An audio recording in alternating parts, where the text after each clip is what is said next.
الحمد للہ وکفیٰ والصلاة والسلام علی عبادہ الذین اصطفیٰ، خصوصاً علی افضلہم وخاتم النبیین محمد الامین وعلی آلہ وصحبہ اجمعین۔ اما بعد فاعوذ باللہ من الشیطان الرجیم، بسم اللہ الرحمن الرحیم۔ وَإِذَا أُنزِلَتْ سُورَةٌ أَنْ آمِنُوا بِاللَّهِ وَجَاهِدُوا مَعَ رَسُولِهِ اسْتَأْذَنَكَ أُولُو الطَّوْلِ مِنْهُمْ وَقَالُوا ذَرْنَا نَكُن مَعَ الْقَاعِدِينَ رَضُوا بِأَنْ يَكُونُوا مَعَ الْخَوَالِفِ وَطُبِعَ عَلَى قُلُوبِهِمْ فَهُمْ لَا يَفْقَهُونَ۔ صدق اللہ العظیم۔ سورہ توبہ میں ابھی یہی منافقین کا بیان چل رہا ہے، اور جب کوئی صورت نازل ہوتی ہے کہ ایمان لاؤ اللہ پر اور جہاد کرو اس کے رسول کے ساتھ مل کر، استأذنک اولو الطول منہم، تو ان میں سے جو مقدرت والے ہیں، دولت والے ہیں، وسائل رکھنے والے ہیں، وہ بھی آپ سے آ کر رخصت مانگتے ہیں۔ وقالوا ذرنا نکن مع القاعدین، اور کہتے ہیں کہ ہمیں چھوڑ دیجئے، رہنے دیجئے، ایگزمپٹ کر دیجئے، ہم یہیں بیٹھ رہنے والوں میں شامل ہو جائیں۔ رضوا بأن یکونوا مع الخوالف، وہ اس پر راضی ہو گئے کہ پیچھے رہنے والی عورتوں میں شامل کر دیے جائیں، یعنی جنگ کرنا مردوں کا کام ہے، اور خواتین کو چونکہ پیچھے بچے اور خواتین ظاہر بات ہے کہ گھروں میں رہ جانے والے تھے، تو انہوں نے اپنے لیے یہ مقام پسند کیا، یہ ایک طرح کا ان پر طنز ہے۔ رضوا بأن یکونوا مع الخوالف وطبع علی قلوبہم فہم لا یفقہون، تو ان کے دلوں پر مہر کر دی گئی اور اب وہ سمجھ نہیں سکتے۔ لیکن الرسول والذین آمنوا معہ، اس کے برعکس اللہ کے رسول صلی اللہ علیہ وسلم اور جو لوگ ان کے ساتھ ایمان لائے، جاہدوا باموالہم وانفسہم، انہوں نے جہاد کیا اللہ کی راہ میں، اپنے اموال سے بھی، اپنی جانوں سے بھی۔ وَأُولَٰئِکَ لَهُمُ الْخَيْرَاتُ، یہ وہ لوگ ہیں جن کے لیے بھلائیاں ہیں، خوبیاں ہیں، نیکیاں ہیں، اچھا اجر ہے۔ وَأُولَٰئِکَ هُمُ الْمُفْلِحُونَ، اور یقیناً یہی لوگ ہیں فلاح پانے والے، آخری منزل مراد کو پا لینے والے۔ فلاح کے لفظ پر انشاءاللہ تفصیلی گفتگو جو ہے وہ سورہ مومنون کے شروع میں ہوگی۔ یہ ایک بڑی اہم اصطلاح ہے قرآن کی، میں نے اب تک اس کا ترجمہ بس اسی طریقے سے اسی لفظ کے ساتھ کیا ہے۔ اعد اللہ لہم جنات تجری من تحتہا الانہار خالدین فیہا، اللہ تعالیٰ نے ان کے لیے ان باغات کو تیار کیا ہے جن کے دامن میں یا جن کے نیچے ندیاں بہتی ہوں گی، جن میں وہ ہمیشہ ہمیش رہیں گے۔ ذالک الفوز العظیم، اور یہ بہت بڑی کامیابی ہے۔ وجاء المعذرون من الاعراب لیؤذن لہم، اور آئے آپ کے پاس بہانے بنانے والے بدو بھی، مدینے کے لوگوں کا تذکرہ ہو رہا تھا، اب ظاہر بات ہے یہ نفیر عام تھی، اعلان عام تھا، تو اب جو بھی آس پاس تھے، جو دیہات میں رہنے والے مسلمان تھے، ان پر بھی یہ حکم جو ہے عائد تھا، تو ان میں سے بھی لوگ آئے اور رخصت طلب کرنے لگے۔ جاء المعذرون من الاعراب، اعراب اعرابیون کی جمع ہے، وہ جو لوگ بادیہ نشین بدو، لیؤذن لہم، کہ انہیں بھی اجازت دے دی جائے، انہیں بھی رخصت دے دی جائے۔ وقعد الذین کذبوا اللہ ورسولہ، اور بیٹھ رہے وہ لوگ جنہوں نے کہ جھوٹ کہا تھا اللہ سے اور اس کے رسول سے، وعدے جو کیے تھے وہ جھوٹ نکلے، یا یہ کہ جو عذر ان کر رہے وہ جھوٹا ہے۔ سیصیب الذین کفروا منہم عذاب علیم، ان قریب ان میں سے جو لوگ کفر پر اڑ جائیں گے،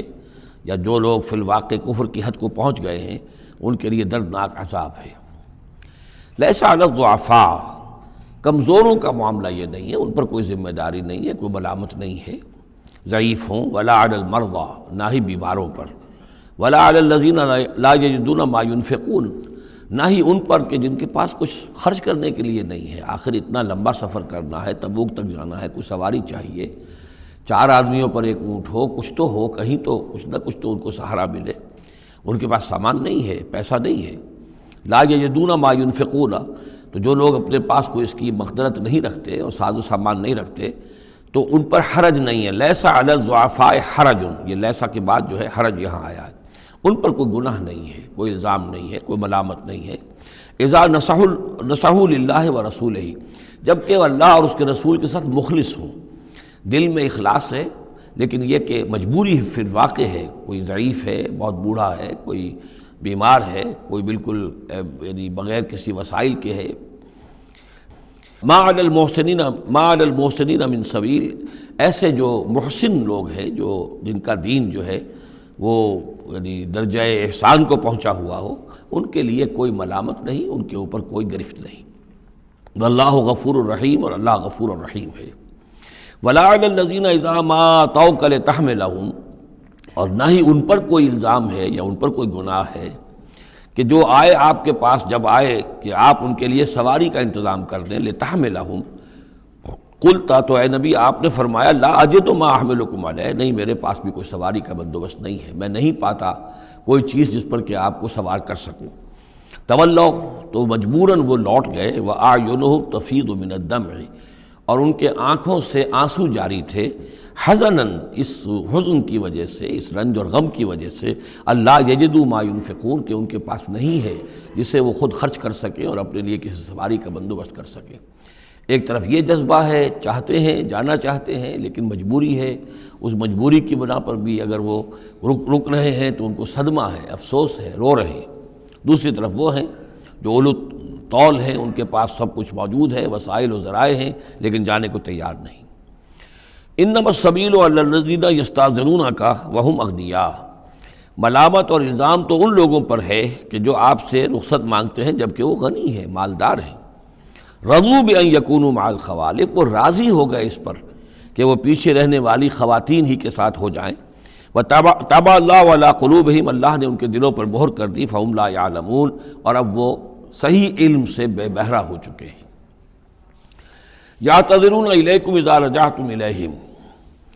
اب یعتذرون چونکہ یہ فعل مضارع ہے تو یہ بھی ہو سکتا ہے کہ کر رہے ہیں ترجمہ ہو کہ وہ اب بہانے بنا رہے ہیں یا عذر پیش کر رہے ہیں، اور یہ بھی کہ کریں گے۔ تو اس اعتبار سے یہ آیات یہ بھی ممکن ہے کہ اثناء سفر میں، واپسی کا جو سفر ہے تبوک سے، اس میں نازل ہوئی ہوں،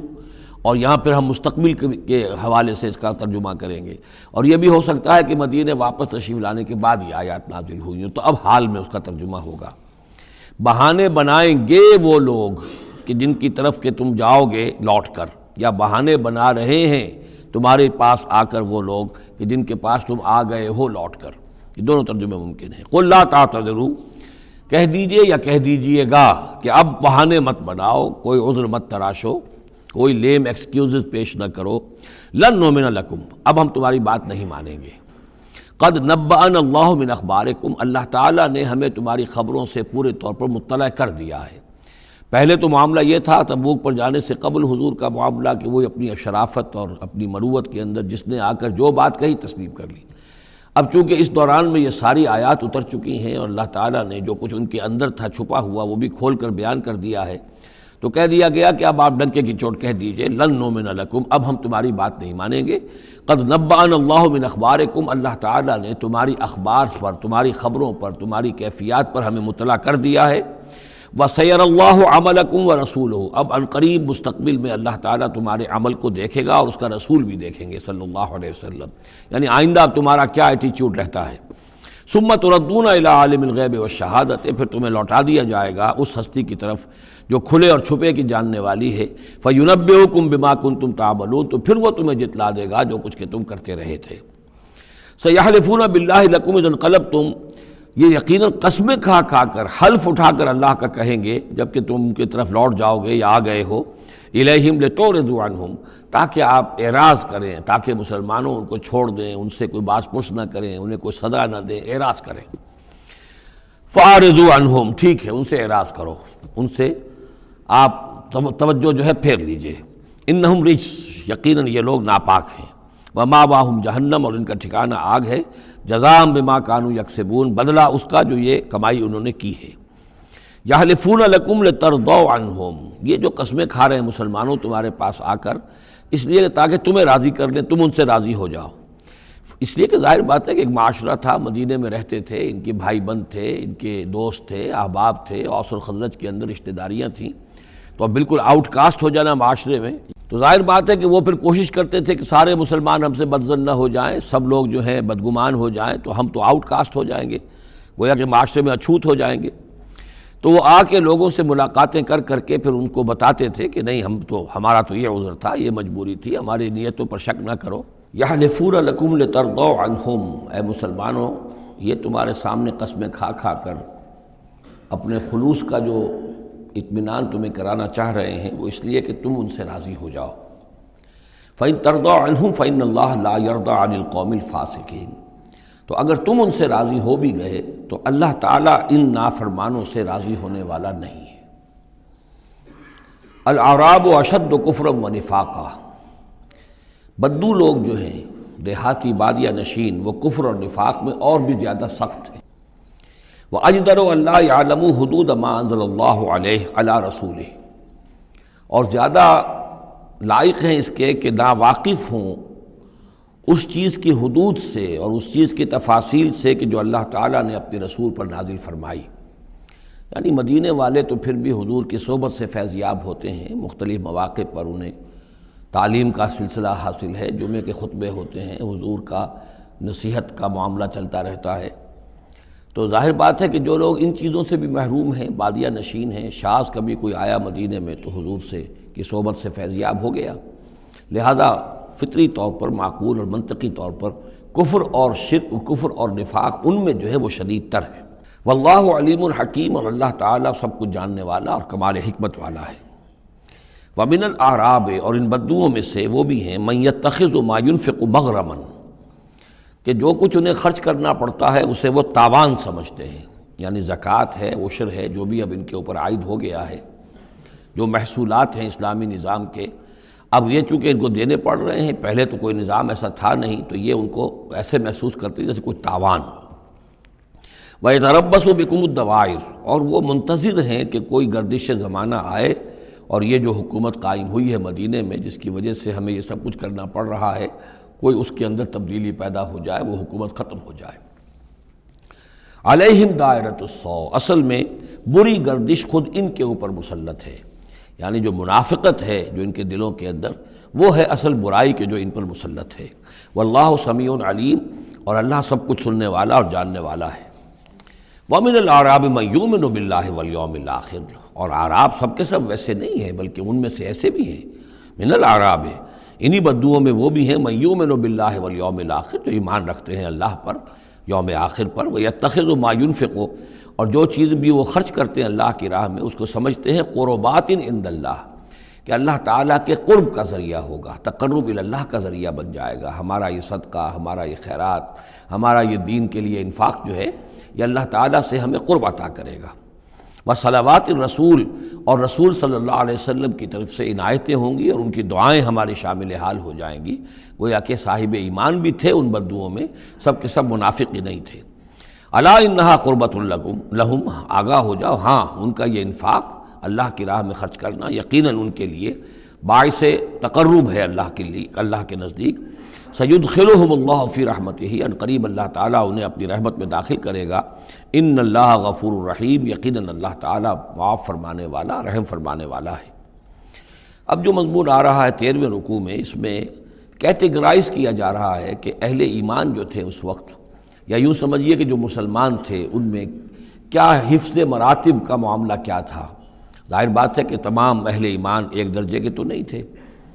خدا پنج انگشت یکساں نہ کرد، نہ ہر زن زنستو، نہ ہر مرد مرد، نہ تمام مومن ایک جیسے تھے، نہ تمام منافق ایک جیسے تھے، نہ تمام کمزور لوگ ایک جیسے تھے۔ تو یہ بھی بڑی یوں سمجھیے کہ حکمت قرآنی کا ایک اہم موضوع ہے، اس لیے کہ آئندہ بھی جب بھی کبھی کسی مسلمان معاشرے میں کوئی دینی تحریک اٹھے گی، ظاہر بات ہے جیسا کہ میں نے عرض کیا ہے انسانی فطرت میں تو کوئی تبدیلی نہیں ہوئی ہے، اسی طرح کے صورتحال پیش آئے گی، تو اس کی پہچان کے لیے لوگوں کے درمیان درجہ بندی کا ایک فہم اور تفقع حاصل کرنے کے لیے یہ آیات جو ہیں یہ بہت ہی اہم ہیں۔ والسابقون الاولون من المہاجرین والانصار، اور پہل سبقت کرنے والے مہاجرین میں سے اور انصار میں سے، والذین اتبعوہم بإحسان، اور وہ لوگ جنہوں نے ان کی پیروی کی بھلائی کے ساتھ، نیکی کے ساتھ، رضی اللہ عنہم ورضوا عنہ، اللہ ان سے راضی ہو گیا اور وہ اس سے راضی ہو گئے۔ وعد لہم جنات تجری تحتها الانہار خالدین فیہا ابدا، ان کے نیچے ندیاں بہتی ہوں گی، اللہ نے وہ باغات تیار کر دیے ہیں ان کے لیے جن کے نیچے ندیاں بہتی ہوں گی، اس میں وہ ہمیشہ ہمیشہ رہیں گے۔ ذالک الفوز العظیم، یہی ہے بہت بڑی کامیابی۔ اب یہ ٹاپ کی ہیں، دو درجے ہیں، دو مراتب ہیں۔ جیسے ایک مرتبہ ہم دیکھ چکے سورہ نساء میں انبیاء، صدیقین، شہداء، صالحین، یہ گویا کہ ایک خاص اعتبار سے، اب اس کی تفاصیل میں جانے کا یہ موقع نہیں ہے، یہ مختلف اعتبارات سے درجہ بندی ہوتی ہے۔ ایک یہ درجہ بندی ہمارے سامنے آ رہی ہے کہ ٹاپ کے دو جو ہیں ان کے لیے الفاظ آئیں السابقون الاولون اور والذین اتبعوہم بإحسان، یہ وہ لوگ ہیں نیک سرشت اور جن کی فطرتیں سلیمہ اور جن کی عقل سلیم تھی، لیکن ان میں بھی دو درجے تھے۔ ایک درجہ وہ تھا کہ جن میں اتنی ہمت بھی ہوتی ہے کہ جیسے ہی حق سامنے آئے فوراً قبول کر لیں اور بالکل دائیں بائیں نہ دیکھیں کہ اس سے پھر کیا لازم آئے گا، کیا چھوڑنا پڑے گا، کیا کرنا پڑے گا، بلکہ یہ کہ بس ان کے لیے حق جو ہے وہ اتنی بڑی قیمتی شے ہے کہ اس کے مل جانے کے بعد ہر چہ بعد آباد، اب ہر جو ہونا ہے وہ ہو جائے۔ وہ تاخیر نہیں کرتے، دیر نہیں کرتے، ان میں ہمت ہوتی ہے۔ وہ یہ نہیں دیکھتے کہ اس پگڈنڈی پہ چلنے والے تو کوئی ہے ہی نہیں، بلکہ یہ کہ اگر پہلے ہی میں کیسے چھلانگ لگا دوں، کیسے میں چل پڑوں، کوئی مجھے آگے چلتا ہوا نظر ہی نہیں آ رہا ہے، بلکہ ان کے اندر وہ ہمت ہوتی ہے۔ یہ ایک مزاج اللہ تعالیٰ نے لوگوں کے بنائے ہیں، جیسا کہ حضور نے فرمایا الناس کالمعادن، جیسے معدنیات ہیں۔ اب سونے کی اور جو ہے اس کو صاف کریں گے تو سونا بنے گا، چاندی کی اور کو کتنا ہی صاف کر لیں سونا تو نہیں بنے گا، وہ چاندی ہی بنے گی۔ تانبے کی اور ہے، کتنا ہی آپ اس پر محنت کر لیں وہ آپ اچھے سے اچھا تانبا اس میں سے نکال لیجئے، لیکن یہ کہ ظاہر بات ہے کہ وہ سونا تو نہیں بنے گا۔ اسی طرح الناس کالمعادن، لوگوں کا معاملہ بھی یہ ہے کہ ان کی بھی اللہ تعالیٰ کی طرف سے جو ان کی طبائع بنائی گئی ہیں جس طرح کی، ان کے اندر فرق و تفاوت ہے۔ تو کچھ لوگ وہ ہیں السابقون الاولون، فوراً حق کو قبول کرنا، بے خطر کود پڑنا، بے خطر کود پڑا آتش نمرود میں عشق، عقل ہے محو تماشائے لب بام ابھی۔ کچھ دوسرے لوگ ہوتے ہیں سلیم الفطرت بھی ہیں اور ان کو بھی بات سمجھ میں آ گئی ہے، لیکن ہمت میں تھوڑے سے کم ہوتے ہیں۔ پہلے ذرا کچھ لوگ آگے چل کے معلوم ہو جائے کہ ایک دو آدمی آگے بھی جا رہے ہیں تو آج راستہ ہوگا ہی، آخر جو چل رہے ہیں یہ لوگ، اگر انہوں نے ہمت کر لی ہے تو چلو ہم بھی ہمت کریں۔ تو والذین اتبعوہم بإحسان، جو ان کے پیچھے چلے، ان کا اتباع کیا، لیکن کیا نیک نیتی سے، اس میں کوئی خلل نہیں، کوئی فساد نہیں، وہ بات باقی ساری ٹھیک ہے، بس تھوڑی سی اس کو کہنا چاہیے کہ جس کو ہمت کہا جائے، وہ ہمت کے اندر جو ہے ہمت مرداں، وہ اس کے اندر کوئی کمی ہے۔ لیکن ان دونوں کو بریکٹ کر لیا ہے، السابقون والسابقون الاولون من المہاجرین والانصار۔ اچھا یہ بھی نوٹ کر لیجئے کہ انصار تو ایمان لائیں 10-11 سال کے بعد۔ اب ظاہر بات ہے کہ متبعین بإحسان جو مہاجرین کے ہیں وہ زمانی اعتبار سے انصار سے پہلے ایمان لائے ہیں، لیکن مزاج کا معاملہ ہوتا ہے۔ انصار میں سے بھی بعض وہ تھے فوری طور پر انہوں نے قبول کیا اور اسی طرح کیا، یکسو ہو گئے، ہر چہ بعد آباد کشتی درآب انداختے۔ تو یہ مزاج کی بات ہے، اس کا زمانے سے تعلق نہیں ہے، یہ مزاج کی بات ہے۔ کسی بھی وقت اور آئندہ بھی ہمیشہ ایسا رہے گا، کچھ لوگ ایسے ہوں گے کہ جو حق کو قبول کرتے ہیں اور پھر قطعاً نہیں پرواہ کرتے، دائیں بائیں نہیں دیکھتے، کوئی آ رہا ہے یا نہیں آ رہا، کوئی ساتھ دے رہا ہے یا نہیں دے رہا ہے، کچھ نہیں، کوئی خطرات ہیں، کوئی مشکلات ہیں، کوئی مصائب آئیں گے، ہر چہ بعد آباد۔ کچھ لوگ ہیں جو ذرا دائیں بائیں دیکھ کر تھوڑا سا چلتے ہیں، ان کی ہمت جو ہے اتنی نہیں ہوتی۔ والسابقون الاولون من المہاجرین والانصار والذین اتبعوہم بإحسان رضی اللہ عنہم ورضوا عنہ وأعد لهم جنات تجری تحت الانہار خالدین فیہا ابدا ذلک الفوز العظیم وممن حولکم من الاعراب منافقون۔ اب یہ ایک طرف تو یہ ٹاپ کے دو اور ایک اب بالکل نیچے جا کر، اور جو لوگ تمہارے آس پاس آباد ہیں جو بدوؤں میں، جو بادیہ نشین ہیں، ان میں منافق ہیں۔ ومن اہل المدینہ، اور نہ صرف ان میں ہیں، اہل مدینہ میں بھی ہیں۔ مردوا علی النفاق، یہ لوگ وہ ہیں جو نفاق پر اڑ چکے ہیں۔ اب یعنی ان کا نفاق جو ہے جیسے ٹی بی کی 3rd سٹیج ہوتی ہے کہ جس کے بعد پھر امید نہیں ہوتی کہ شفا ہو جائے گی، یہ پرانی زمانے کی باتیں ہیں، اب تو ٹی بی لا علاج مرض نہیں رہا، پہلے کی بات ہے۔ لیکن یہ ہے کہ یہ اس جو مرض ہے نفاق کا، ان کا اس تیسری سٹیج کو پہنچ چکا ہے۔ مردوا علی النفاق لا تعلمہم، آپ انہیں نہیں جانتے، نحن نعلمہم، ہم انہیں جانتے ہیں۔ سنعذبہم مرتین، ہم انہیں بار بار عذاب دیں گے۔ ان کے لیے تو عذاب روز کھڑا تھا، روز مطالبہ آتا تھا نکلو اللہ کی راہ میں، روز جھوٹ بولنا، روز قسمیں کھانی، روز کسی نہ کسی طریقے سے بہانے بنانا۔ ان کی زندگی ضیق میں تھی، یہ نہیں تھا کہ وہ اس طریقے سے آرام سے تھے۔ ثم یردون الی عذاب عظیم، اور پھر ان کو لوٹا دیا جائے گا ایک بہت بڑے عذاب کی طرف، وہ آخرت کا عذاب ہے۔ اس کے بعد اب درمیان میں پھر دو کیٹیگریز آ رہی ہیں، وہ لوگ کہ جو کچھ نیمے درو نیمے برو ہیں، منافق نہیں ہیں، لیکن ہمت کی بہت کمی ہے، کچھ چلنا چاہتے بھی ہیں، کچھ نہیں چل پاتے ہیں،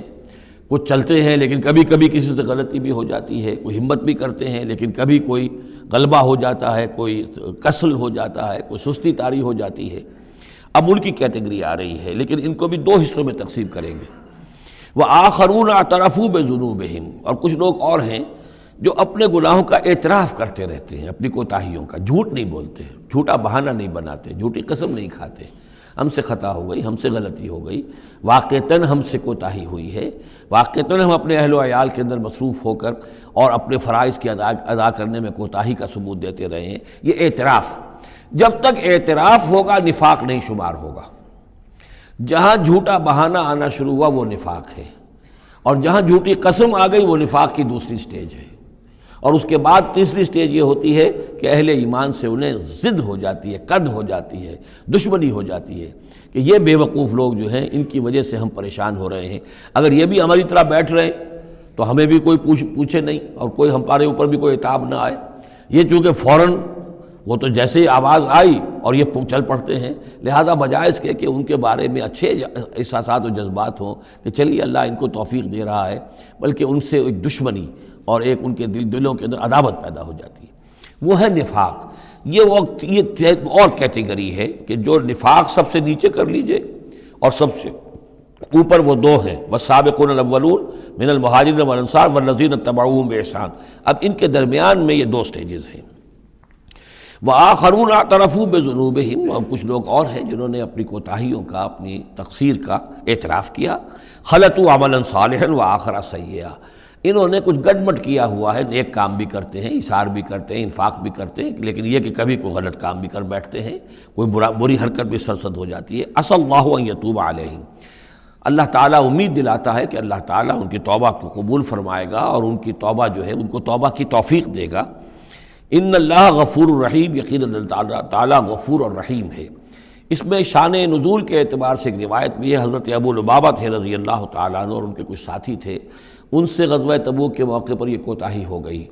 کہ کسل کی وجہ سے اور مال اور دنیا میں اپنے مصروفیات اور مشاغل کی وجہ سے نہیں جا سکے، لیکن یہ ہے کہ ان کو شدید فوراً ہی احساس ہو گیا کہ ان سے تو بہت بڑی غلطی ہوئی ہے، بڑی خطا ہو گئی ہے، بڑی کوتاہی ہوئی ہے، اور اس احساس کی وجہ سے اس درجے ان کو اندر جو ہے ندامت کے جذبات پیدا ہوئے کہ انہوں نے اپنے آپ کو مسجد نبوی کے ستونوں سے باندھ لیا کہ اب حضور ہی آئیں گے اور اگر اعلان فرمائیں گے کہ ہماری توبہ قبول کر لی ہے اللہ تعالیٰ نے اور اپنے دست مبارک سے ہمیں کھولیں گے، تب ہم یہاں سے آزاد ہوں گے، ورنہ ہم یہیں پر اپنی جانیں دے دیں گے، اپنے آپ کو باندھے رکھیں گے ان ستونوں کے ساتھ۔ پھر حضور واپس تشریف لائے ہیں اور یہ آیات جب نازل ہوئیں، عسى اللہ ان یتوب علیہم، اللہ تعالیٰ ان قریب، یا اللہ توقع ہے اللہ ان کی توبہ قبول فرمائے گا، تب حضور نے آ کر انہیں کھولا اور انہیں یہ خوشخبری دی کہ ان کی توبہ جو ہے اللہ نے قبول کر لی ہے۔ یہ وہی بات ہے جو سورہ نساء میں بھی ہم پڑھ چکے ہیں، ثم یتوبون من قریب، وہ لوگ انما التوبۃ علی اللہ للذین یعملون السوء بجہالۃ ثم یتوبون من قریب، فوری طور پر جو ہے انسان کے اندر وہ ایمانی جذبات جو ہیں دوبارہ عود کر آئیں اور وہ فوراً توبہ کرے، تو ایسی توبہ کا قبول کرنا جو ہے اللہ تعالیٰ نے گویا کہ اپنے ذمے واجب ٹھہرایا ہوا ہے۔ البتہ یہ کہ پھر ان کے بارے میں خاص طور پر یہ حکم ہوا خذ من اموالہم صدقۃ، روایت میں تو یہ آتا ہے کہ وہ خود بھی لے کر آئے تھے مال کہ یہ اللہ تعالیٰ کے جو ہماری توبہ قبول کی ہے تو ہم یہ اس کے شکرانے کے طور پر اللہ کی راہ میں یہ مال پیش کرتے ہیں اپنا، لیکن یہ کہ یہ قاعدہ کلیہ بھی ہے کہ خذ من اموالہم صدقۃ، جہاں تک منافقین کا معاملہ تھا روک دیا گیا، ان کے اب آپ صدقات قبول نہ کیجئے، اب ان کے نفقات اللہ کے ہاں قبول نہیں ہوں گے، لیکن یہ چونکہ ضعفاء ہیں، یہ کمزور ہیں، یہ منافق نہیں ہیں مخلص، کمزور مخلص ہیں، لہذا ان کے لیے کہ ان کے اموال میں سے صدقہ آپ قبول فرما لیجئے۔ خذ من اموالہم صدقۃ تطہرہم وتزکیہم بہا، اس طرح ان کے مال سے صدقہ قبول کرنے کا نتیجہ یہ نکلے گا کہ آپ ان کو پاک کریں گے اور تزکیہ کریں گے ان کا اس صدقے کے ذریعے سے۔ وصلی علیہم، ان کے لیے دعائیں کیجئے، ان صلاتک سکن لہم، یقیناً نبی آپ کی دعا جو ہے ان کے حق میں وہ بہت ہی سکون بخش ہے کہ انہیں یہ خیال ہو کہ ہم سے جو خطا ہوئی تھی ہم نے بھی استغفار کیا، توبہ کی ہے، اور اللہ کے رسول بھی ہمارے لیے دعا کر رہے ہیں۔ واللہ سمیع علیم، اور اللہ سب کچھ سننے والا اور جاننے والا ہے۔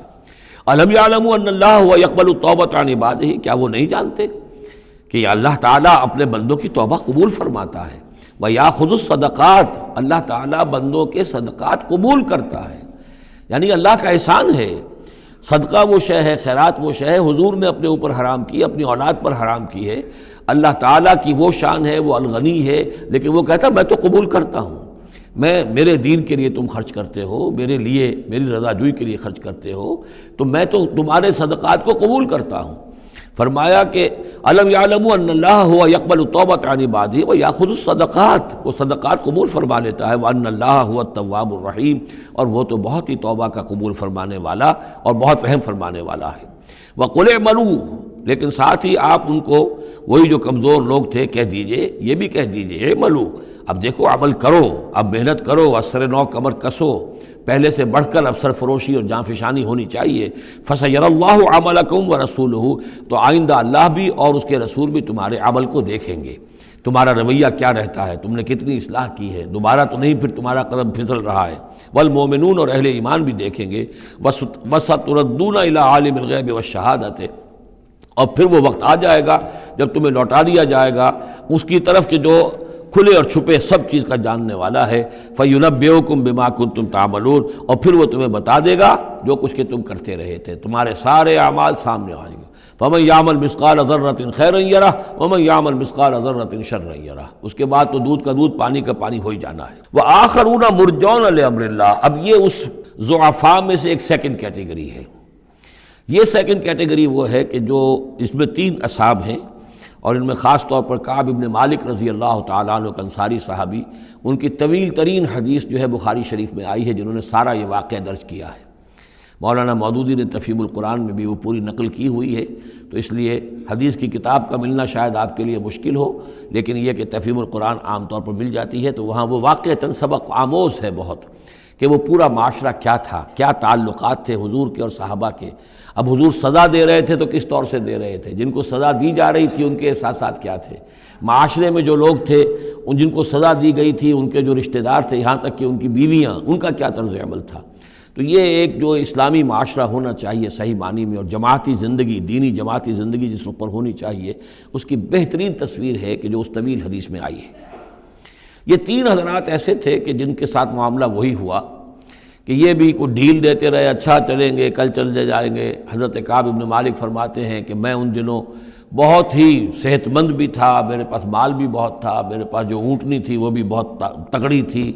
اور میں نے کہا چند دن اور حضور تو چلیں گے 30,000 کا لشکر لے کر، تو ظاہر بات ہے رفتار جو ہے کم ہوگی، تم ابھی اور گھر میں ٹھنڈی چھاؤں جو ہے گھر کی اور اپنے باغ کی اور اپنے جو ہے آرام کر لو، پھر تیزی کے ساتھ دوڑتے ہوئے جا کے حضور سے مل جانا۔ اب شیطان جو ہے اسی طریقے سے تعویق کراتا ہے، تاخیر کراتا ہے، تاکہ یہ کہ پھر ہوتے ہوتے اچانک ایک دن محسوس ہوا کہ اب تو چاہے میں کتنا ہی تیز دوڑوں میں حضور سے نہیں مل سکتا، بس وہ ہاتھ پاؤں ڈھیلے پڑ گئے۔ لیکن یہ کہ اس کے بعد بھی جب حضور صلی اللہ علیہ وسلم تشریف لائے ہیں اس وقت تک بھی انہوں نے خود کوئی اقدام نہیں کیا اپنی توبہ کا، بلکہ یہ کہ حضور نے جب بلا کے لوگوں سے باز پرس کرنی شروع کی ہے تو جو منافق آتے تھے وہ قسمیں کھا جاتے تھے، حضور کسی کی بات مان لیتے تھے، جو بھی تھی بات، جب ان کی باری آئی تو حضور مسکرائے۔ حضور کو معلوم تھا کہ یہ ظاہر بات ہے کہ کعب ابن مالک جو ہے منافقین میں سے نہیں ہے۔ فرمائیے آپ کا مسئلہ کیا ہوا تھا؟ انہوں نے صاف کہہ دیا کہ حضور یہ لوگ جو جھوٹی قسمیں کھا کھا کر بچ گئے ہیں آپ کے ہاں سے، مجھے بھی اللہ نے زبان دی ہے، میں بھی بہت سے جھوٹی باتیں بھی کہہ سکتا ہوں، لیکن صحیح بات یہ کہ کوئی عذر نہیں ہے میرے پاس۔ میں جتنا ان دنوں صحت مند تھا اتنا کبھی صحت مند نہیں تھا، جتنا ان دنوں غنی تھا اتنا کبھی غنی نہیں تھا، میرے پاس کوئی عذر نہیں ہے سوائے اس کے کہ شیطان مجھے ورغلاتا رہا۔ تو حضور کو نے پھر ان کو، اور ان کے ساتھ 2 اور ساتھی تھے، ایسے 3 کا معاملہ یہ تھا، تو انہیں ایک سزا دی گئی، اور سزا مقاطعے کی تھی، سوشل بائیکاٹ، کوئی ان سے بات نہ کرے۔ وہ ان کے اوپر 50 دن جو گزرے ہیں، گھر میں ان کی بیوی ان سے بات کرنے کو تیار نہیں ہے۔ پوچھا گیا کہ میں بیوی یہاں پر میں رکھوں یا نہ رکھوں، بیوی نے آ کر کہا بوڑھے آدمی ہیں، کوئی ان کی خدمت کرنے والا نہیں ہے کہ رہ سکتی ہو، لیکن شاید انہوں نے بعد میں اپنی بیوی کو بھی بھیج دیا تھا، اس لیے کہ کسی کے پاس جاتے تھے کہ اللہ کے بندے تمہیں تو معلوم ہے کہ میں منافق نہیں ہوں، میں مسلم ہوں، اور تم مجھ سے بات نہیں کرتے ہو، تو وہ جواب دیتے تھے مسلمان اللہ و رسولہ عالم، اللہ اور اس کے رسول کو زیادہ بہتر معلوم ہے، اور منہ موڑ کر چلے جاتے تھے۔ تو یہ وہاں کا معاشرہ جو ہے اس کے اندر جو نظم تھا، ضبط تھا کہ ہمارے نبی نے چونکہ انہیں سزا دی ہے لہذا اب ان سے کوئی کلام نہیں کرے گا۔ اسی میں وہ واقعہ بھی پیش آیا، چونکہ 50 دن کا لمبا معاملہ تھا کہ ملک غسان کا جو ہے ان کے پاس ایک آ گیا ایلچی، اور اس کا خط اس نے دیا، اور اس میں یہ لکھا ہوا تھا کہ ہمیں معلوم ہے تمہارے ساتھی تم پر بڑا ظلم کر رہے ہیں، تمہارے صاحب جو ہے یعنی حضور صلی اللہ علیہ وسلم، تم تو بڑے شریف آدمی ہو اور تم بڑے اپنی قوم کے جو ہے وہ بہت سربراہ لوگوں میں سے ہو، تم ایسے تو نہیں ہو کہ تم اس طرح ذلیل کیا جائے، تم ہمارے پاس آؤ، ہم تمہیں اپنے یعنی اونچے درجے دیں گے اپنے دربار میں۔ تو انہوں نے کہا یہ اور مصیبت آئی، اور وہ خط لے کر پھاڑا اور تندور کے اندر پھینک دیا، ورنہ یہ کہ اگر ذرا سی بھی کوئی کمزوری ہوتی تو یہ کہ اس شیطان نے اس کمزوری کو ایکسپلائٹ کرنے کا بھی اتنا بڑا جو ہے داؤ کھیلا تھا۔ بہرحال ان کا ذکر ہے یہ۔ وَآخَرُونَ مُرْجَوْنَ لِأَمْرِ اللَّهِ، اور کچھ اور ہیں کہ جن کے معاملے کو مؤخر کر دیا گیا ہے اللہ کے حکم سے۔ اما يعذبهم، اللہ چاہے گا تو انہیں عذاب دے گا، وَإِمَّا يَتُوبُ عَلَيْهِمْ، اور چاہے گا تو ان کو بھی توبہ کی توفیق دے گا یا ان کی توبہ قبول فرما لے گا۔ وَاللَّهُ عَلِيمٌ حَكِيمٌ، اور اللہ علیم اور حکیم ہے۔ ان کا ذکر جو ہے پھر بعد میں آئے گا، کچھ عرصے کے بعد گویا کہ وہ آیات نازل ہوئیں کہ جن میں ان کی توبہ بھی بعد میں قبول ہو گئی، لیکن 50 دن کا بڑا سخت سوشل بائیکاٹ۔ والذین اتخذوا مسجدا ضرارا وکفرا وتفریقا بین المؤمنین وارصادا لمن حارب اللہ ورسولہ من قبل، اور وہ لوگ کہ جنہوں نے ایک مسجد بنائی ہے ضرار کے طور پر، ضدم ضدہ، ضرر سے ضرار باب مفعلہ ہے، وکفرا اور کفر کے لیے، وتفریقا بین المؤمنین اور اہل ایمان میں تفریق پیدا کرنے کے لیے، وارصادا لمن حارب اللہ ورسولہ اور ان لوگوں کو گھات فراہم کرنے کے لیے، جائے پناہ دینے کے لیے کہ جو اللہ اور اس کے رسول سے جنگ کر رہے ہوں، من قبل، جو کہ اس سے پہلے سے اللہ اور اس کے رسول سے جنگ کر رہے تھے۔ یہ مسجد ضرار بنائی تھی منافقین نے مدینہ کے اندر، اور مسجد قباء کے قریب کے علاقے ہی میں تھی یہ، اور یہ اصل میں اس کے پیچھے ایک شخص تھا ابو عامر راہب، خزرج کا یہ شخص تھا، اور یہ شخص بھی ویسے بڑا عالم شخص تھا، اور یہ عیسائی ہو گیا تھا اور راہب ہو گیا تھا، جیسے کہ ورقہ ابن نوفل تھے، وہ قرشی تھے، لیکن وہ بھی ان کی طبیعت سلیم تھی، عقل سلیم اور فطرت سلیمہ کی روشنی میں انہوں نے بھی اس وقت پھر بت پرستی چھوڑ کر اور عیسائیت اختیار کر لی تھی۔ کان یکتب التوراۃ بالعبرانیہ، اور اتنے بڑے عالم تھے کہ تورات عبرانی زبان میں لکھا کرتے تھے۔ تو اس حوالے سے اسی طرح کی ایک پیرلل شخصیت یہ ہے، ابو عامر خزرج کے تھے یہ، لیکن یہ شخص جو ہے راہب بنا، لیکن اس کو معاملہ برعکس ہوا۔ ورقہ ابن نوفل نے تو حضور کی تصدیق کی، جب حضرت خدیجہ رضی اللہ تعالی عنہ لے کر گئی ہیں حضور کو، ان کا کہ یہ وہی ناموس ہے جو موسیٰ اور عیسیٰ پر آیا تھا، اور اللہ کرے کہ میں اس وقت تک زندہ رہوں جب کہ آپ کی قوم آپ کو یہاں سے نکال دے گی۔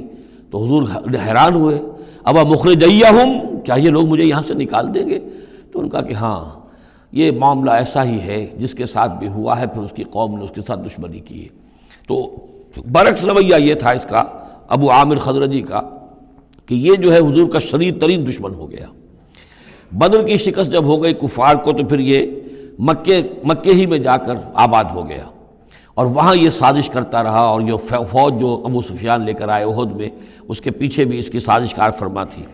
اور احد میں ساتھ آیا مشرکین کے، اور وہاں آ کر اس نے مسلمانوں کے جب لشکر آمنے سامنے ہوئے تھے دامن احد میں، تو اس نے باہر نکل کر تقریر کی تھی انصار مدینہ پر، جو بھی اثرات اس کے تھے، قدیم کے نیک آدمی تھا، عالم آدمی تھا، زاہد آدمی تھا، راہب تھا، تو اس حوالے سے اس نے چاہا تھا کہ انصار کو برگشتہ کریں محمد رسول اللہ صلی اللہ علیہ وسلم سے کہ وہ علیحدہ ہو جائیں، لیکن اس کی کوئی چال چلی نہیں تھی، کامیاب نہیں ہو پائی تھی۔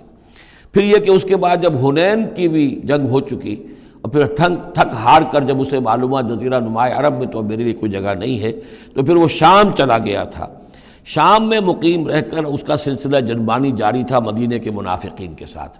اور وہاں سے اس نے انہیں حکم دیا کہ ایک مسجد بناؤ، ہو ذرا مدینہ سے باہر، تاکہ جو بھی ہمارے سازشی عناصر ہیں وہ وہاں جمع ہو سکیں۔ یہ آپ کہیں گے مسجد ہے، یہ تو ہم مسجد میں نماز پڑھنے کے لیے جمع ہوتے ہیں،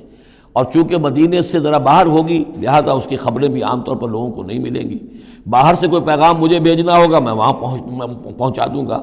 تو نام اس کا مسجد رکھا گیا، اصل میں وہ فتنے کا ایک مرکز تھا جو تعبیر کیا گیا۔ تو والذین اتخذوا مسجدا ضرارا وکفرا وتفریقا بین المؤمنین وارصادا لمن حارب اللہ ورسولہ، یہ تھے مقاصد اس مسجد کی تعمیر کے۔ مسجد نما عمارت جو انہوں نے بنائی تھی کہ وہ اصل میں مسلمانوں کو نقصان پہنچانے کے لیے، کفر کی تقویت کے لیے، اہل ایمان میں تفریق پیدا کرنے کے لیے، اور جو بھی اللہ اور اس کے رسول کے دشمن ہیں ان کو ایک جائے پناہ اور ان کے لیے ایک گھات کی جگہ کہ وہ وہاں جا کر آ کر بیٹھے، جی مسافر ہیں، مسجد کے اندر ٹھہرے ہوئے ہیں، ان کے اوپر کوئی جو ہے کوئی تعارض ان سے نہ کرے۔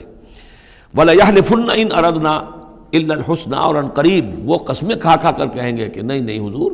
ہماری کوئی بری نیت نہیں تھی، کوئی ارادہ نہیں تھا، بلکہ یہ کہ ہم نے تو نیکی کا ارادہ کیا تھا۔ اصل میں دوسری مسجد ہم سے دور پڑتی تھی، کچھ جماعت میں ہماری کچھ نمازیں رہ جاتی تھی جماعت سے، ہم نے کہا کہ ہم ایک مسجد اور بنا لیں تاکہ ہماری تمام جو نمازیں ہیں باجماعت ادا ہو جائیں۔ واللہ یشہد انہم لکاذبون، اللہ گواہی دیتا ہے کہ یہ جھوٹے ہیں۔ لا تقم فیہ، انہوں نے آ کے حضور سے درخواست کی، ایک دفعہ حضور آپ تشریف لے چلیے، آپ کے آنے سے وہاں بڑی برکت ہو جائے گی، تو آپ مسجد جو ہے ہماری اس کو بھی یہ سعادت نصیب ہو جائے کہ آپ قدم رنجاں فرمائے وہاں۔ لیکن اللہ تعالیٰ نے بروقت روک دیا۔ لا تقم فیہ ابدا، اے نبی آپ اس مسجد میں کبھی کھڑے نہ ہوں۔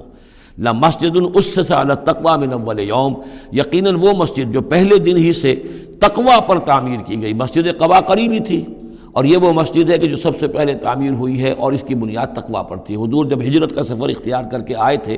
مدینے پہنچے تو وہاں پہلا پڑاؤ تھا، مدینے سے 3 میل باہر،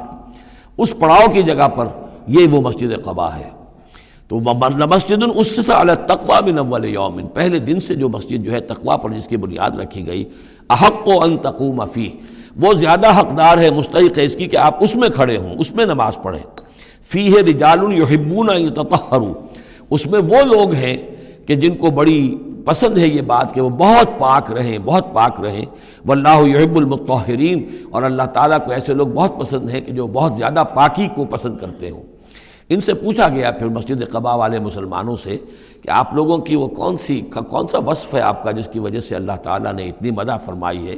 کہ یہ بڑے متطہرین ہیں، مطہرین، اور اللہ ان کو پسند کرتا ہے؟ تو انہوں نے فرمایا کہ ہم قضاء حاجت کے بعد ڈھیلے بھی استعمال کرتے ہیں اور پھر پانی سے بھی طہارت کرتے ہیں۔ تو یہ دونوں طریقے سے وہ اپنا استنجا جو ہے وہ پوری طریقے سے کرتے تھے، اسی کو سمجھا گیا ہے کہ اللہ تعالیٰ نے اس کی تعریف فرمائی ہے۔ فیہ رجال یحبون ان یتطہروا واللہ یحب المطہرین، افمن اسس بنیانہ علی تقوی من اللہ ورضوان، تو کیا بھلا وہ کہ جس نے اپنی بنیاد رکھی ہو اپنی عمارت کی تقوی پر اللہ کی طرف سے اور اس کی رضا پر، وہ بہتر ہے ام من اسس بنیانہ، یا وہ کہ جس نے اپنی تعمیر کی بنیاد رکھی ہے علی شفا جرف ہار، ایک ایسی کھائی کے کنارے پر جس کا کنارہ گرا چاہتا ہے، فنہارا بہی فی نار جہنم، تو پھر وہ اس کو لے کر گر گیا نار جہنم میں۔ یعنی یہ کہ انسان تعمیر کرتا ہے تو کوئی جگہ دیکھتا ہے، فرض کیجئے کوئی ایسی جگہ ہے کہ نیچے سے کھوکھلی ہے، آپ نے دیکھا ہوگا بعض جگہ دریاؤں کے کناروں کے اوپر کہ نیچے سے لیکن اوپر کنارہ چلا آ رہا ہے، اب اس کنارے کے اوپر جو ہے جس کے نیچے سپورٹ نہیں ہے، کوئی تعمیر کرے گا تو تعمیر کہاں جائے گی؟ وہ تو ظاہر بات ہے کہ وہ دریا میں گر جائے گی۔ تو اصل میں یہ جو تدبیریں ہوتی ہیں منافقین کی، ان کی مثال ایسے ہے کہ جہنم کے کنارے کے اوپر یہ خشکی ہے، اس کا کنارہ باہر نکلا ہوا ہے، اس پر ہی اپنی تعمیر کر رہے ہیں، ظاہر بات ہے کہ وہ کنارہ بھی ڈھہ جائے گا اور ان کو اور ان کی تعمیر کو لے کر جہنم میں جا گرے گا۔ واللہ لا یہدی القوم الظالمین، اور اللہ تعالیٰ ایسے ظالم لوگوں کو راہیاب نہیں کرتا۔ لا یزال بنیانہم الذی بنوا ریبۃ فی قلوبہم، یہ عمارت جو انہوں نے بنائی ہے، یعنی یہ جو بھی منافقت کی عمارت انہوں نے تعمیر کی ہے اور تانا بانا بنا ہے، یہ عمارت جو انہوں نے بنائی ہے اب رہے گی ان کے دلوں میں، شکوک و شبہات پیدا کیے رکھے گی، الا ان تقطع قلوبہم، الا یہ کہ ان کے دل کے ٹکڑے کر دیے جائیں۔ اس کو یوں سمجھیے کہ اگر فرض کیجئے کسی کے جسم میں کینسر بہت پھیل گیا ہو تو ظاہر بات ہے آپریشن نہیں ہو سکتا، کیا کریں گے آپ؟ پورے جسم کے ٹکڑے کر دیں گے؟ وہ تو اس ٹیشو میں بھی ہے، اس ٹیشو میں بھی ہے، اس ٹیشو میں بھی ہے، وہاں بھی پہنچ گیا، یہاں بھی پہنچ گیا ہے، اب ممکن نہیں۔ تو اسی طریقے سے ان کے دلوں کے اندر اس کی جڑیں اتنی گہری جا چکی ہے منافقت کی کہ ان کے دلوں سے منافقت کی جڑیں نکل ہی نہیں سکتی، الا یہ کہ دل کے ٹکڑے ٹکڑے کر دیے جائیں، دل ریشہ ریشہ کر دیا جائے تو جو آپ جڑیں نکال لیں، ورنہ اس کے بغیر ممکن نہیں ہے۔ یعنی اس درجے راسخ ہو چکے ہیں۔ لا یزال بنیانہم الذی بنوا ریبۃ فی قلوبہم الا ان تقطع قلوبہم واللہ علیم حکیم، اللہ تعالی علیم اور حکیم ہے۔ ان اللہ اشتری من المؤمنین انفسهم واموالهم بان لهم الجنہ، یہ دو آیات پھر بہت اہم آ گئی ہیں۔ یقیناً اللہ نے خرید لی ہے اہل ایمان سے ان کی جانیں بھی اور ان کے مال بھی، اس قیمت پر کہ ان کے لیے جنت ہے۔ یقاتلون فی سبیل اللہ، یہ ہے بیع و شراء جو ایک صاحب ایمان کی اللہ کے ساتھ ہو جاتی ہے۔ ان اللہ اشتری،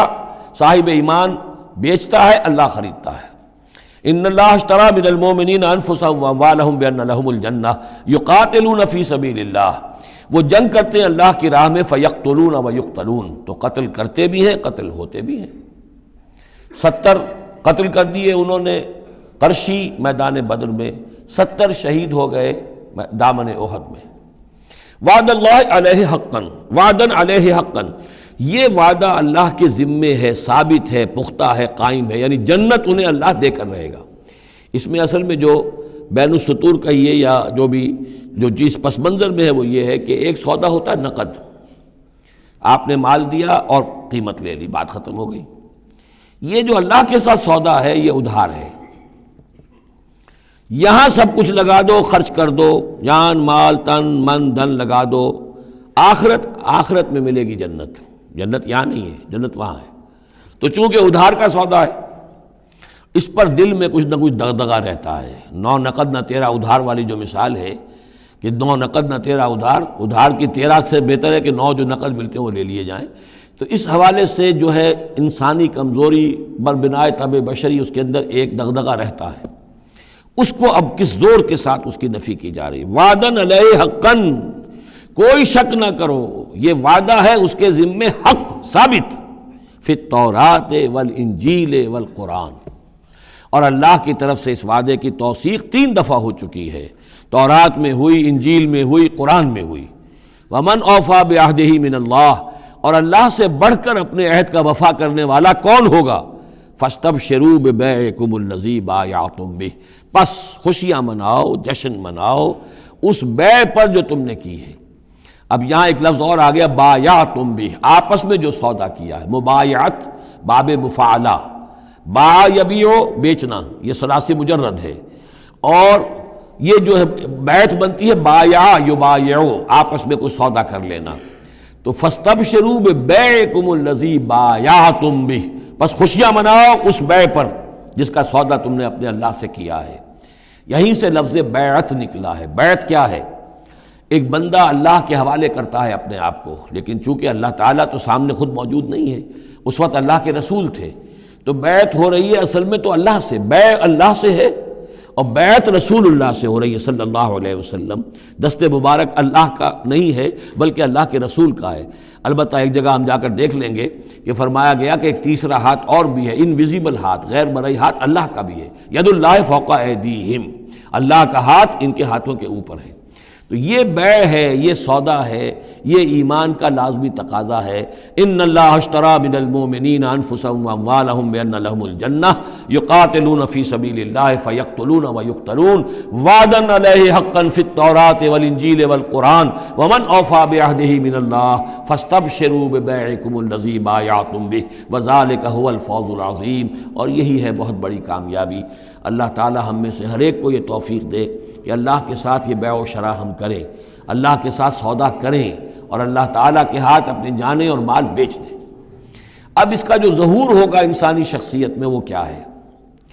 یہ آیت بھی بڑی ہی گمبھیر اور بڑی جامع آیت ہے، بہت جامع آیت ہے۔ اس میں 9 الفاظ آئے ہیں، التائبون العابدون الحامدون السائحون الراکعون الساجدون الآمرون بالمعروف والناہون عن المنکر والحافظون لحدود اللہ وبشر المؤمنین۔ توبہ کرنے والے، اللہ کی پرستش اور بندگی کرنے والے، اللہ کی حمد اور تعریف کرنے والے، دنیاوی آسائشوں سے لا تعلق رہنے والے، سائحون پچھلے زمانے میں ہوتا تھا بنباس لینے والے، چلے جانے والے، شہروں کو چھوڑ کر چلے جاتے تھے لوگ جنگلوں کے اندر، لیکن ہمارے ہاں اسلام میں اب سیاحت نہیں رہی ہے، رہبانیت ختم کر دی گئی ہے۔ البتہ روزے داروں پر اطلاق ہوتا ہے، مہاجرین پر، مجاہدین پر جو اللہ کی راہ میں نکلے ہوتے ہیں وہ بھی گویا کہ ان کے مشابہ ہو جاتے۔ لا رہبانیت فی الاسلام الا الصوم، لا رہبانیت فی الاسلام الا الجہاد فی سبیل اللہ۔ الراکعون رکوع کرنے والے، الساجدون سجدہ کرنے والے، اور پھر 3 الفاظ وہ ہیں کہ جو ایک عملی جد و جہد، باقی سارے اوصاف تو اپنے ہیں، ذاتی ہیں، لیکن اس سے جو متعدی ہونا ہے، معاشرے کے ساتھ انہیں جو معاملہ کرنا ہے، جو بھی اب اس دعوت و تحریک کے لیے جو عمل کرنا ہے، الامرون بالمعروف نیکی کا حکم دینے والے، والناہون عن المنکر بدی سے روکنے والے، اور سب سے زیادہ جامع لفظ آیا حافظون لحدود اللہ، اللہ کے حدود کی حفاظت کرنے والے، گویا کہ خدائی فوجدار بن کر کھڑے ہو جانے والے کہ یہ اللہ کے حدود ہیں، ہم پامال نہیں کرنے دیں گے، ہم انہیں توڑنے نہیں دیں گے۔ یہ ہے وہ در حقیقت کے جو منہج انقلاب نبوی کے ضمن میں اس دور میں جو ایک اجتہاد کی ایک ضرورت ہے کہ جو بھی آخری مرحلہ ہوگا جبکہ وہ سارے مراحل طے ہو چکے ہوں تو اس میں نہی عن المنکر بالید، کہ ہم حدود اللہ کو اب نہیں ٹوٹنے دیں گے اور ہم پوری طاقت کے ساتھ حفاظت کریں گے اللہ کی حدود کی، اور جو بھی منکرات ہیں ان کو روکیں گے۔ وَبَشِّرِ الْمُؤْمِنِينَ، اور اے نبی ان اہل ایمان کو آپ بشارت دے دیجئے، اللہم ربنا اجعلنا منہم۔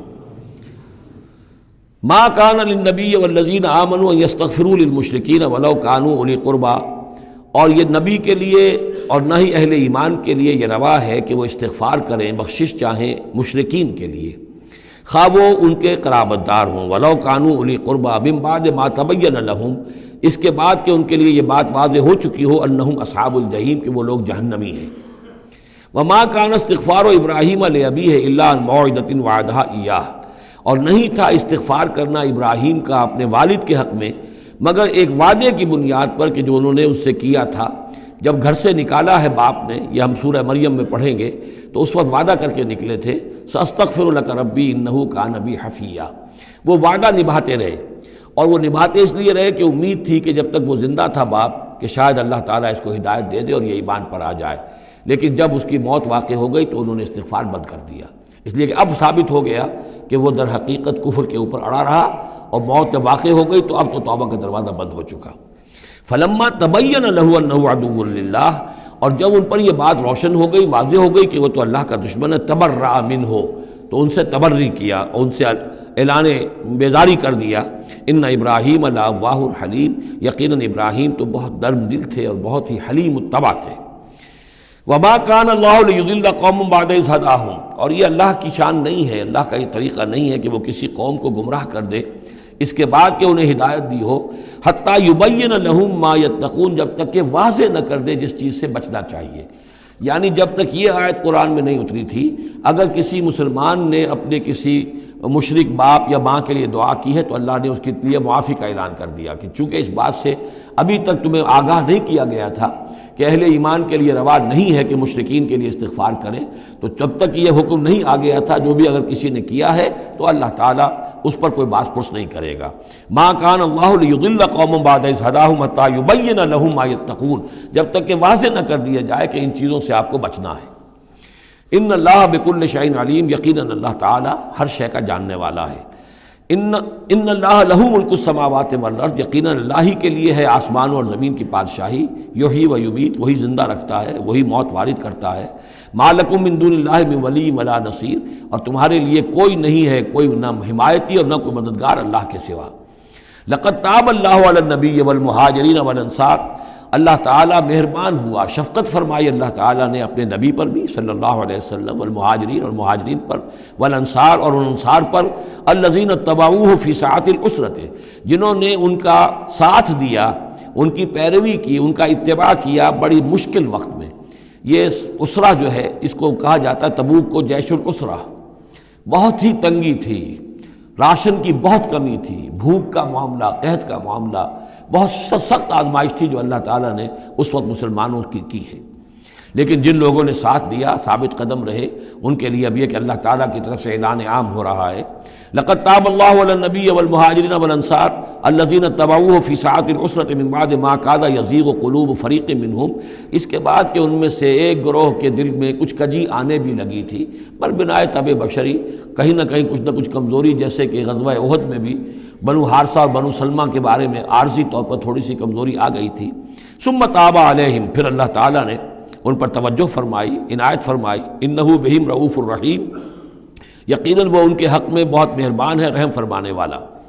وعلی الثلاثۃ الذین خلفوا، اور اب یہ اعلان ہو گیا ان تین کے بارے میں بھی جن کا کہ معاملہ مؤخر کر دیا گیا تھا، اور وہ تین کعب ابن مالک اور ان کے ساتھ اور بھی ہلال ابن امیہ اور مرارہ ابن ربیع رضی اللہ تعالیٰ عنہم اجمعین، یہ تین صحابہ تھے انصاری۔ وعلی الثلاثۃ الذین خلفوا، اور ان لوگوں پر بھی وہ جو تین کہ جن کا معاملہ ذرا پیچھے ڈال دیا گیا تھا، مؤخر کر دیا گیا تھا، ان پر بھی اللہ نے توبہ فرمائی، یعنی اللہ نے توبہ قبول فرمائی۔ حتیٰ اذا ضاقت علیہم الارض بما رحبت، یہاں تک کہ جب زمین ان پر اپنی تمام کشادگی کے باوجود تنگ پڑ گئی، وضاقت علیہم انفسہم، اور ان پر اپنی جانیں جو ہے بھاری ہو گئیں، وظنوا ان لا ملجا من اللہ الا الیہ، اور انہیں یقین ہو گیا کہ اللہ تعالیٰ سے بچ کر جا کر کوئی اور پناہ گاہ ہے ہی نہیں سوائے اس کے کہ اسی کی جناب میں آ کر پناہ لی جائے۔ لا ملجا من اللہ الا الیہ، جیسے یہ کہ کوئی بچے کو اگر ماں مارتی ہے تو بچہ پھر لپکتا ہے ماں کی طرف، لپٹتا ہے ماں سے، جائے کہاں؟ ظاہر بات ہے کہ مار رہی ہے ماں لیکن وہ پھر لپٹ رہا ہے ماں کے ساتھ۔ اسی طرح لا ملجا من اللہ الا الیہ، اللہ تعالیٰ کی طرف سے اگر کوئی سختی بھی آئے، سزا بھی آئے، تو آخر بھاگے جائیں کہاں؟ اللہ ہی کی جناب میں پھر پناہ لینی ہے۔ نہ کہیں جہاں میں کما ملی جو اما ملی، تو کہاں ملی میرے جرم خانہ خراب کو تیرے عفو بندہ نواز میں۔ ثم تاب علیہم لیتوبوا، تو اللہ تعالیٰ نے ان کی توبہ قبول فرمائی تاکہ وہ بھی دوبارہ متوجہ ہو جائیں اور اپنی جو بھی کمزوریاں تھیں ان کو رفع کریں۔ ان اللہ هو التواب الرحیم، یقیناً اللہ تعالیٰ تواب ہے اور رحیم ہے۔ یا ایھا الذین آمنوا اتقوا اللہ وکونوا مع الصادقین، اہل ایمان اللہ کا تقوی اختیار کرو اور دیکھو صادقین کی جماعت کے ساتھ جڑے رہو۔ یہ جڑے رہنا جو ہے یہ ہے در حقیقت کسی جماعتی زندگی کے اندر، جیسا کہ ہم نے اس سے پہلے پڑھا تھا سورہ انعام میں، لَهُ أَصْحَابٌ يَدْعُونَهُ إِلَى الْهُدَى ائْتِنَا، اگر کسی کے کچھ ساتھی ہوں، کسی وقت کسی کا پاؤں گر گیا، پھسل گیا، تو کوئی اور ساتھی سہارا دینے والا ہو، ہاتھ پکڑنے والا ہو، کسی کی کسی وقت ہمت جو ہے جواب دے رہی ہے تو دوسرا جو ہے اس کی ہمت بنانے والا ہو، اجتماعی زندگی جو برکتیں ہیں۔ یا ایھا الذین آمنوا اتقوا اللہ وکونوا مع الصادقین، اور سچے لوگوں کی معیت اختیار کرو۔ ما کان لأہل المدینۃ ومن حولہم من الاعراب ان یتخلفوا عن رسول اللہ، یہ بالکل روا نہیں تھا مدینے والوں کے لیے اور نہ ہی جو ان کے ارد گرد تھے بدو لوگ جو آباد تھے کہ وہ پیچھے رہ جاتے رسول کو چھوڑ کر۔ رسول جا رہے ہیں، تپتی راہیں مجھ کو پکارے، دامن پکڑے چھاؤں گھنیری، وہ تپتی راہوں کی طرف رسول تو جا رہے ہیں اور یہ بیٹھے رہے اپنی ٹھنڈی چھاؤں کے اندر۔ وَلَا يَرْغَبُوا بِأَنفُسِهِمْ عَن نَفْسِهِ، اور نہ ان کے لیے یہ روا تھا کہ وہ نبی کی جان سے بڑھ کر اپنی جان کی فکر کرتے، اپنی جان کی پرواہ کرتے، اپنی آسائش اور اپنی حفاظت اور اپنی عافیت جو ہے اس کی فکر کرتے۔ ذَلِكَ بِأَنَّهُمْ لَا يُصِيبُهُمْ ظَمَأٌ، یہ اس لیے کہ انہیں نہ تو آتی کوئی بھوک پیاس لگتی، ولا نصب، نہ کوئی ان کے اوپر تکان طاری ہوتی، ولا مخمصۃ، نہ کبھی انہیں فاقے کی تکلیف گوارا کرنا پڑتی فی سبیل اللہ، اللہ کے راہ میں، ولا یطعون موطئا، اور نہ ہی وہ قدم رکھتے کسی جگہ پر یغیظ الکفار، جس سے کہ کفار کو جو ہے کے دلوں میں آگ لگے، ولا ینالون من عدو نیلا، اور نہ وہ لیتے اپنے دشمن سے کچھ بھی، کوئی بازی حاصل کرتے، کچھ پاتے، کچھ اس سے فتح حاصل کرتے، الا کتب لہم بہ عمل صالح، مگر یہ کہ ہر اس فعل کے ساتھ ساتھ ان کے اعمال میں عمل صالح نیکیوں کا اندراج ہوتا رہتا،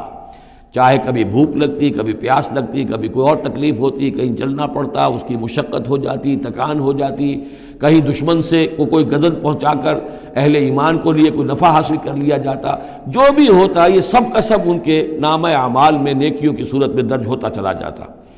ان اللہ لا یضیع اجر المحسنین، یقیناً اللہ تعالیٰ محسنوں کے اجر کو ضائع نہیں کرتا۔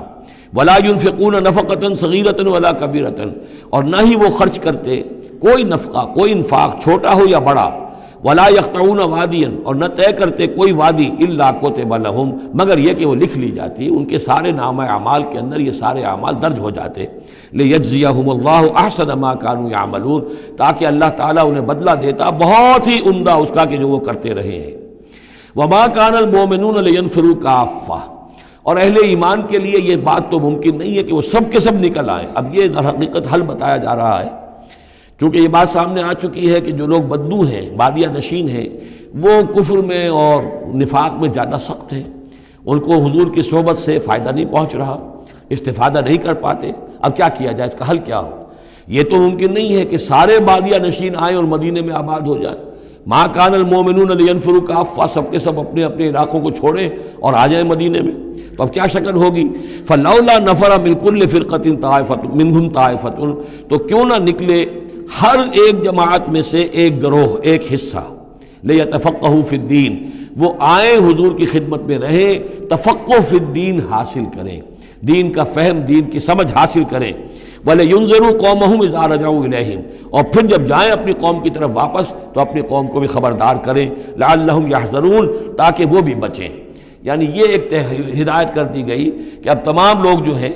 اس طریقے سے نظام بنایا جائے کہ لوگ آیا کریں گروہ در گروہ، اور یہاں مدینے میں حضور کے پاس قیام کریں، ان کی تربیت ہو، تعلیم ہو، ان کو سمجھایا جائے، سکھایا جائے، پڑھایا جائے، پھر وہ جائیں اور اپنے اپنے علاقوں میں جا کے لوگوں کے اندر اسی تعلیم کو عام کریں۔ یا ایھا الذین آمنوا قاتلوا الذین یلونکم من الکفار، اے اہل ایمان جنگ کرو ان کافروں سے جو تمہارے ساتھ ملحق ہیں۔ اصل میں یہ چونکہ اب حضور صلی اللہ علیہ وسلم کی جو دعوت کا بین الاقوامی یا عالمی یا آفاقی دور ہے اس کا آغاز ہو چکا ہے، اب اس کو بڑھنا ہے، تو یہاں حکم دیا جا رہا ہے اب جو دارالاسلام کی سرحد یہاں ہے تو جو کافر یہاں بستے ہیں ان سے قتال کرو، پھر وہ سرحد آگے چلی جائے گی تو اگلوں کے ساتھ قتال کرو۔ یہ قتال جاری رہنا ہے تاں آ کے پوری دنیا پر اللہ کا دین غالب ہو جائے۔ جیسے کہ وہ قتال جاری رہا، قاتلوہم حتی لا تکون فتنۃ ویکون الدین کلہ للہ، جیسے جزیرہ نما عرب کی حد تک قتال کے جاری رکھنے کا حکم تھا کہ جب تک جزیرہ نما عرب سے کفر اور شرک کا خاتمہ نہیں ہو جاتا اور اللہ کا دین وہاں غالب نہیں ہو جاتا یہ جنگ جاری رہے گی۔ اب معاملہ یہ ہے کہ حضور صرف عرب کے لیے نہیں بھیجے گئے تھے بلکہ پوری دنیا کے لیے، لہذا اب اس کے لیے یہ اعلان عام ہے، چارٹر ہے، اسی پر عمل کرتے ہوئے فوجیں نکلی ہیں۔ ورنہ جیسا کہ میں نے کئی مرتبہ عرض کیا ہے، ایرانیوں نے تو کہا بھی تھا کہ ہمارے اوپر کیوں تم چڑھ کر آ گئے ہو، یہ اللہ کا حکم ہے۔ یا ایھا الذین آمنوا قاتلوا الذین یلونکم من الکفار ولیجدوا فیکم غلظہ، اور چاہیے کہ وہ تمہارے اندر سختی محسوس کریں، نرمی نہ پائیں، سختی محسوس کریں۔ وَاعْلَمُوا أَنَّ اللَّهَ مَعَ الْمُتَّقِينَ، اور جان لو کہ اللہ تعالیٰ متقیوں کے ساتھ ہے۔ وَإِذَا مَا أُنزِلَتْ سُورَةٌ فَمِنْهُم مَّن يَقُولُ أَيُّكُمْ زَادَتْهُ هَٰذِهِ إِيمَانًا، اور جب کوئی صورت نازل ہوتی ہے تو وہ کہتے ہیں آپس میں، پھر منافقین کا تذکرہ ہو رہا ہے، بھائی کس کے ایمان میں اضافہ ہو گیا اس صورت سے، استہزاء کے انداز میں، کیونکہ یہ بات کہی گئی ہے جب وہ آیات سنتے ہیں اللہ کی تو ان کے ایمان میں اضافہ ہوتا ہے، تو اب وہ تبصر کرتے تھے۔ وَإِذَا نَزَلَتْ سُورَةٌ أُنزِلَتْ سُورَةٌ، جب کوئی صورت نازل کی جاتی ہے، فَمِنْهُمْ، تو ان میں سے وہ لوگ بھی ہیں جو کہتے ہیں، مَن يَقُولُ أَيُّكُمْ زَادَتْهُ هَٰذِهِ إِيمَانًا، اس صورت کے آنے سے تم میں سے کس کس کے ایمان میں اضافہ ہو گیا۔ فَأَمَّا الَّذِينَ آمَنُوا فَزَادَتْهُمْ إِيمَانًا، تو واقعتاً جو ایمان والے ہیں ان کے ایمان میں یقیناً اضافہ ہوا ہے۔ وَهُمْ يَسْتَبْشِرُونَ، اور وہ خوش ہوتے ہیں، خوشیاں مناتے ہیں، اللہ نے مزید آیات اتاری ہیں، اللہ نے ہمارے ایمان کو اور جلا بخشی ہے۔ وَأَمَّا الَّذِينَ فِي قُلُوبِهِمْ مَرَضٌ، رہ گئے وہ لوگ کہ جن کے دلوں میں روگ ہے، فَزَادَتْهُمْ رِجْسًا إِلَىٰ رِجْسِهِمْ، تو ان کے جو گندگی پہلے سے ہے ان آیات کے نزول کے بعد بھی ان کی گندگی ہی میں اضافہ ہوتا ہے۔ وَمَاتُوا وَهُمْ كَافِرُونَ، اور وہ مرتے ہیں اسی حال میں کہ وہ کافر ہوتے ہیں۔ اولا يرون انہم یفتنون فی کل عام مرۃ او مرتین، کیا یہ منافق دیکھتے نہیں ہیں کہ ہر سال ان کو آزمایا جا رہا ہے، ایک بار یا دو بار، کوئی نہ کوئی مرحلہ آ جاتا ہے ہر سال، کوئی قتال کا مرحلہ آ گیا، کوئی اور آزمائش آ گئی۔ ثم لا يتوبون ولا هم يذكرون، اس کے باوجود نہ یہ توبہ کرتے ہیں اور نہ ہی نصیحت اخذ کرتے ہیں۔ وَإِذَا مَا أُنزِلَتْ سُورَةٌ نَظَرَ بَعْضُهُمْ إِلَىٰ بَعْضٍ، اور جب کوئی صورت نئی اترتی ہے جس میں قتال کا ذکر بھی ہو جائے تو پھر وہ ایک دوسرے کو دیکھتے ہیں، نظر بعضهم الى بعض، کنکھیوں سے، آنکھوں میں اشارے کرتے ہیں، هل يراكم من احد، تمہیں کوئی دیکھ تو نہیں رہا، ثم انصرفوا، پھر وہ وہاں سے کھسک جاتے ہیں۔ صرف اللہ قلوبہم، اصل میں اللہ تعالیٰ نے ان کے دلوں کو پھیر دیا ہے، بأنہم قوم لا یفقہون، اس لیے کہ ان کے دل تفقہ سے خالی ہیں۔ اب یہ جو دو آیتیں ہیں یہ قرآن مجید کی عظیم ترین آیات میں سے ہیں۔ لقد جاءکم رسول من انفسکم، لوگوں دیکھو آ گیا ہے تمہارے پاس ہمارا رسول صلی اللہ علیہ وسلم، تم ہی میں سے ہے، انسان ہے، بنی نوع بشر میں سے ہے۔ عزیز علیہ ما عنتم، اور مسلمانوں جو تم پر کوئی بات مشکل کی ہوتی ہے وہ ان پر بھی بڑی بھاری گزرتی ہے۔ حریص علیکم، تمہارے حق میں بہت حریص ہیں، سارے خیر، ساری خوبیاں، ساری بھلائیاں اللہ تمہیں دے دے۔ بالمؤمنین رؤوف الرحیم، اور اہل ایمان کے حق میں وہ شفیق بھی ہیں، رحیم ہیں، مہربان ہیں۔ فَإِن تَوَلَّوْا، پھر بھی اگر وہ منہ پھیر لیں، فَقُلْ، تو اے نبی کہہ دیجئے، حسبی اللہ، میرے لیے اللہ کافی ہے، لا الہ الا ہو، اس کے سوا کوئی معبود نہیں، علیہ توکل، تو میں نے اس پر توکل کیا ہے، وہو رب العرش العظیم، اور وہ بہت بڑے عرش کا رب ہے، وہ عرش جو اس کا ہمارے تصور کے اندر آ ہی نہیں سکتا، رب العرش العظیم، بڑے عرش والا مالک ہے۔ بارک اللہ لی ولکم فی القرآن العظیم ونفعنی وإیاکم بالآیات والذکر الحکیم۔